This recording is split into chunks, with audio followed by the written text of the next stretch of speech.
Baby Blue. The sun rose just before 6. Colors of pink, orange, and blue filled the morning. At exactly 6:15, Ryan's alarm sounded. Most Saturdays were dull, but today was different. He threw his favorite song on and completed his morning routine. His damp towel laid on his bed as he pulled his royal blue tuxedo out of the closet. The blazer complemented his tone. Sharp, dangerous, hers. Time was moving quicker than he anticipated. I guess time really does fly by when you're having fun. This was the happiest Ryan had been in weeks, and the best was still yet to come. He rushed down 2 flights of stairs, hoping to make up for some lost time. The keys jingled when he stooped down to tie his shoes. Blood began to rush to his head while he yelled, "I'm leaving, Mom! I'll text you when I get there!" Instantly, he knew this was a mistake as he heard his mother's feet stomping upstairs. The fridge opened and closed before Mom's body appeared at the top of the stairwell. At this point, he could finish her statements without error. Ryan mimicked her movements as she moved closer to him, handing him a container of blueberries. You know they make your skin glow. She took a few steps back to admire his final look. Her phone flashed a multitude of times before he could walk out the door. The video recorded as Mrs. Colbat cheered, "There goes my sweet baby Blue." Ryan made his way to the car and took a deep breath. He looked beside him, and the flowers still lay there from yesterday when he bought them. He could not help but notice the beautiful hydrangeas that stood near the cash register when checking out.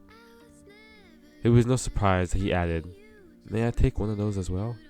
pointing to the flower plot. Ryan's car stopped in the parking lot of the newly built fine dining restaurant in Manchester. His heart pounded as he looked at her profile one last time before heading inside. There was a table for 2, yet he was the only one there.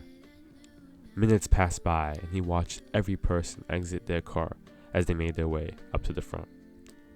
He patiently waited for her dark velvet skin to touch the ground. She must have snuck in. A soft voice called, "Ryan Colbat?" He swiftly turned his head, and there she was. Ryan rose from the chair and went in to give her a hug, but her body hesitated. "Sorry, my hands are sticky. I think there was something on the door handle." He looked directly in the eyes that would not dare to look back at him. "So, how was the drive? Hopefully not too bad." "It was fine," she muttered. The conversation went dead, until she broke the silence. I didn't know Colbat meant blue. She cut herself off. Ryan's lip quivered as he asked, "Is something wrong with my outfit?" For the first time this evening, she looked him in the eyes. "I'm sorry. I just don't want to lead you on." A drip of sweat ran down his beard. "I don't like blue." His date got up and stormed out of the restaurant. He spotted her stepping into a red G-Wagon and throttling it. Ryan's worst fear had become reality. The only thing he had to remind him of this day were those pale baby blue flowers.